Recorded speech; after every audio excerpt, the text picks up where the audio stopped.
La entrevista a la carta, en diálogo directo con los protagonistas de los hechos. Nos acompaña ahora Paola Flores, titular del Ministerio de la Mujer y Derechos Humanos. Gracias por estar aquí. Muchas gracias por esta entrevista y gracias por este espacio, y justamente para conocer qué vamos a hacer estos años desde el Ministerio de la Mujer y Derechos Humanos. Sin duda tenemos un trabajo enorme para trabajar por y para la prevención y erradicación de la violencia de género que existe a nivel país. Los números, las cifras nos preocupan como gobierno nacional, y creo que en este ejercicio que hemos hecho en estos últimos meses, estas mesas de diálogo que se han tendido a nivel de las provincias y sobre todo con las mujeres y organizaciones sociales, nos han permitido trabajar mancomunadamente, y gracias a esas luchas sociales hoy por hoy contamos con el Ministerio de la Mujer y Derechos Humanos. Justamente lo que usted dijo, ¿no? Las cifras. Tengo datos aquí que son bastante preocupantes. Dice que Ecuador cerró el 2022 con 332 femicidios, la cifra más alta desde el 2014, cuando justamente se tipificó el delito de femicidio. Esta cifra se desprende de un estudio del colectivo feminista Asociación Latinoamericana para el Desarrollo Alternativo, ALDEA, que detalló que los femicidios del año pasado ponen al país entre los más violentos contra las mujeres en toda la región. Cuéntenos qué acciones concretas está aplicando el Ministerio de la Mujer para contrarrestar justamente estas alarmas que deberían preocuparnos a todos en el país. Lo que nos presenta estas organizaciones son 332 feminicidios, que son muertes violentas, pero desde que se aplica el Código Orgánico Integral Penal tenemos 78 femicidios, ¿ya? Que es distinto. Y que nosotros, en vista de lo que tenemos ya tipificados, sentenciados, sin duda también hay que decirlo que las cifras también nos alarman por las sentencias, por los femicidios o por los hechos. Nosotros lo que hemos hecho es fortalecer las áreas o la estructura del Ministerio de la Mujer y Derechos Humanos en la prevención, la atención, la protección y la reparación, que es fundamental dentro de esta nueva estructura, y esa nueva estructura lo estamos trabajando con las organizaciones sociales y también con los organismos internacionales para responder tanto a la ley y también al plan. Sin duda creo que hay que reconocer que desde que se promulga la ley en el año 2018 no contaba con un presupuesto para atender en estos 4 ejes que yo le acabo de mencionar, y es aquí, en este gobierno, que se ha dedicado a cumplir lo que establece la ley, como es, por ejemplo, ¿cuál es? El Registro Único de Violencia, que en el mes de noviembre ya lo sacó por un compromiso que lo tiene el presidente de la República. ¿De qué se trata? ¿Cómo funciona este Registro Único de Violencia? Este Registro Único lo tenían que ya haber sacado 6 meses después de la promulgación de la ley. Este Registro Único son fichas que tienen que estar interoperando entre los demás sistemas o entre los distintos ministerios para justamente no caer en una revictimización, y esto es un sistema tecnológico, lo que nos va a permitir, si yo, siendo víctima de violencia, voy al Ministerio de Salud y abro mi ficha y me permite saber cuántas veces voy al sistema de salud, y si tengo que hacer una denuncia en fiscalía, ya no tengo que yo decir o contar qué es lo que me sucedió, y eso evitamos. ¿Qué datos va a arrojar ese registro? ¿Cuántas veces voy al sistema de salud? ¿Cuántas veces he ido y he puesto una denuncia en fiscalía? ¿O cuántas veces he ido o he pedido medidas administrativas? Entonces, esto nos va a saltar alarmas, y esto nos va a permitir justamente salvar vidas de las mujeres que están sufriendo violencia intrafamiliar. Entonces, esto es producto de un verdadero compromiso de este gobierno nacional, justamente para evitar esta violencia intrafamiliar y evitar a la escala más alta, que es el femicidio. Justamente en el tema de cifras, que es tan importante el mantener estos registros y saber y conocer los datos, es importantísimo, pero según la vocera de ALDEA, leía que puede haber un subregistro de datos, dice ella, porque obviamente hay muchos casos en que los sectores rurales, por ejemplo, decía ella, donde no se tiene acceso al dato y que están siendo invisibilizados estos datos en estas zonas. Hay algo que me llama mucho la atención de esto, y es que justamente son siempre las organizaciones civiles quienes tienen la información sobre los datos civiles y quienes tienen que formar esta información para darnos a la comunidad. ¿Por qué? ¿No hay información oficial? ¿Cómo se maneja eso? Bueno, nosotros a través del Consejo de la Judicatura tenemos estas cifras de la que yo le estoy hablando, de 78 femicidios. Tenemos ciertas bases de datos, pero ya con el Registro Único de Violencia tendremos ya datos más precisos que nos permitirá ya tener los datos formales, ¿no? Y evitar estos temas de subregistro. Pero aparte de este Registro Único de Violencia, tendremos el observatorio que nos permitirá de mirar cualitativamente, cuantitativamente y mejorar la política pública también que nosotros necesitamos hacerlo. Sin duda creo que el aporte que ha dado las organizaciones sociales nos ayuda justamente a mejorar el rumbo hacia dónde tiene que ir el Ministerio de la Mujer y Derechos Humanos, ¿no? Entonces yo creo que siempre para nosotros las organizaciones sociales siempre van a ser unas aliadas estratégicas dentro del territorio a nivel nacional. ¿Y cómo pueden trabajar desde el Estado justamente para una especie de vigilancia que no permita que exista ese subregistro o que cada vez sea menor? Bueno, lo que nosotros hemos hecho en este momento como Ministerio de la Mujer y Derechos Humanos es fortalecer los 45 puntos que tenemos a nivel nacional, que son los servicios de protección integral que damos asistencia a las mujeres que viven y sufren violencia intrafamiliar.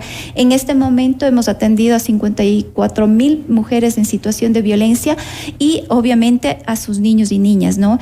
En ese sentido creo que nosotros tenemos esa voluntad de ir articulando con las organizaciones sociales para tener datos más precisos y que nos ayudaran a mejorar esta política pública que necesitamos a nivel nacional. Tenemos un solo objetivo: reducir las cifras de violencia intrafamiliar y obviamente tener una política pública que nos ayude a evitar el tema de femicidio.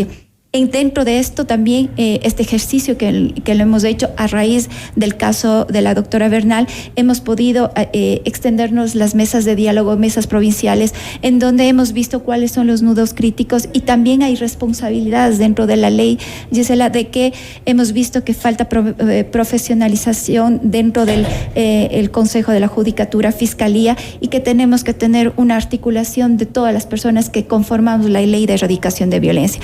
Entonces creo que es necesario también un compromiso de quienes conformamos también el Sistema Nacional de Erradicación de Violencia.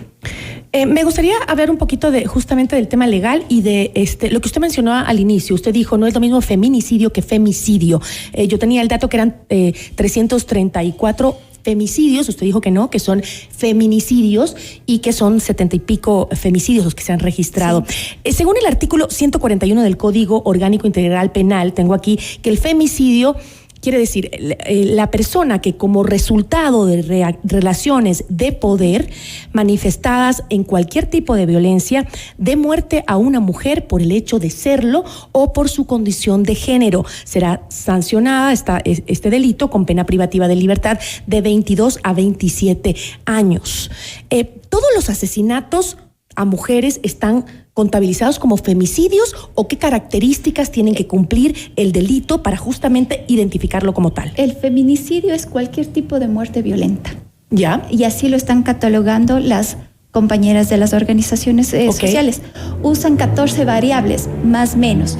Nosotros para catalogar el tema de femicidio usamos 7 variables. ¿Ya? Entonces sí hay una distinción sumamente grande, ¿no? Entonces creo que ellas han hecho un buen trabajo, no hay que deslegitimar el trabajo. Ellas están yendo más allá, que sin duda nosotros tenemos que ir en ese sentido, ¿no? Pero hay que reconocer, de acuerdo a nuestro Código Orgánico Integral Penal, lo que estamos establecido de acuerdo al artículo 141 tenemos que es tipificado femicidio 78. Ok, pero la diferencia exacta, ¿cuál es? O sea, usted dice el feminicidio es muerte con violencia, cualquier tipo de muerte violenta. ¿Y cuál es la diferencia con el femicidio? Es decir, que tiene que tener alguna relación de poder. Alguna relación, ya, sea pareja, sea compañero, ese se cataloga como femicidio. Y Okay. el feminicidio es cualquier muerte violenta, sea por sicariato, etcétera, ¿no? Eso es... Bueno, lo cierto es que según las cifras que yo tengo acá, el femicidio sí ha aumentado en el país, Correcto. ¿no? Pero no hay que negarlo eso tampoco. sí. ¿Por qué el femicidio está aumentando en el Ecuador? Y me llamó la atención mucho algo que dijo Guerra, que es la cabeza de esta institución feminista que tiene estos datos interesantes sobre los femicidios. Dijo que ya no son mujeres que mueren con un disparo, son mujeres que mueren con abuso sexual, quemaduras, signos de tortura, que son tiradas en las calles por pedazos, decapitadas. Entonces, ahí sí llama la atención no solo que aumenta el femicidio, sino el nivel de violencia con el que se perpetra. Hay que entender, eso lo puedo decir con mucho conocimiento, hay que entender lo que estamos pasando de una pandemia y muchas mujeres se han quedado sin trabajo y eso hace que muchas de ellas se hayan quedado en sus hogares o se hayan quedado sin trabajo y eso hace que hayan quedado con su violentador y obviamente caigan en esta situación, ¿no? Entonces, sin duda necesitamos activar, capacitar, el autoempoderamiento para nosotros es fundamental y en ese sentido también nosotros como Ministerio de la Mujer y Derechos Humanos vamos a trabajar profundamente en el autoempoderamiento este año. Pero ustedes sí han podido comprobar como Estado que efectivamente sí se ha generado una mayor violencia en los femicidios en el país. Correctamente, eso sí sabemos. Lo que pasa, vuelvo a insistir, estamos saliendo de una etapa de pandemia, muchas mujeres se han quedado sin empleo. De acuerdo a los estudios de CEPAL, se puede evidenciar que las mujeres hemos retrocedido 10 años en el ámbito laboral y eso hace que las mujeres se queden con el victimario. Y que sean más vulnerables, sean ¿no? En mucho todo más sentido. vulnerables. Entonces, en ese sentido, creo que por eso evitan o salir de este círculo de violencia. Según esta organización Aldea, pues desde el 2014 se han registrado 1.378 femicidios, tras los cuales han quedado en la orfandad 1.526 menores. ¿Qué mecanismos está implementando el Estado justamente para trabajar de manera integral con estos chicos que son víctimas del femicidio, que en muchos de los casos se quedan completamente huérfanos porque generalmente quien mata a la mujer es la pareja mayoritariamente, el papá presa y la madre muerta y los niños quedan completamente solos? Hay que trabajar directamente una política de reparación. Ahí hay que identificar que en este momento hay una ley que se está trabajando desde la Asamblea Nacional, hay que darle fuerza a esa ley, pero también hay que también decirles que nosotros como Ministerio de la Mujer y Derechos Humanos tenemos varios hitos que lo vamos a trabajar. Primero, el fortalecimiento de las casas y centros para las mujeres víctimas de violencia, que vamos a incrementar un 30% del presupuesto. Segundo, tendremos casas o centros de atención a las mujeres víctimas de violencia a nivel país. Tercero, vamos a fortalecer el empoderamiento de las mujeres víctimas de violencia y también trabajar fuertemente en apoyar a esta ley de reparación, que es fundamental. Entonces creo que vamos dando respuesta a estas situaciones que se ven envueltas tanto las mujeres y también los niños que se quedan en orfandad.